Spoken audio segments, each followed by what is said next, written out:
ভৌগোলিকভাবে বাংলাদেশ ভাটির দেশ। হিমালয় এবং অন্যান্য উৎস থেকে সৃষ্ট নদীগুলো বাংলাদেশের বুক চিরে প্রভাবিত হয়ে বঙ্গোপসাগরে পড়েছে। আমাদের উজানের প্রতিবেশী ভারতের সাথে ৫৪টি আন্তঃসীমান্ত নদী রয়েছে। বাংলাদেশের এসব নদীর প্রায় সব কটিতে তারা বাদ দিয়ে বাংলাদেশকে পানির অধিকার থেকে বঞ্চিত করছে।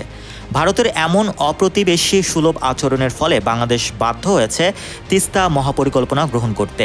এর মাধ্যমে বাংলাদেশ অংশের তিস্তা নদীর ১১৫ কিলোমিটার এবং এর আশপাশের প্রাণ প্রকৃতি রক্ষা করা যাবে। বাংলাদেশের এই পদক্ষেপের ফলে বেজায় নারাজ হয়েছে Bharat.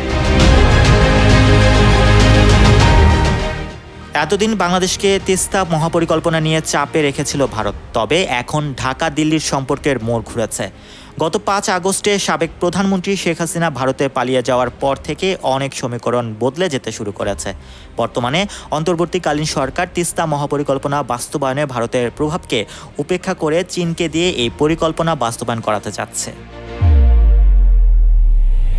Mohammad Rasel, news 21, news desk.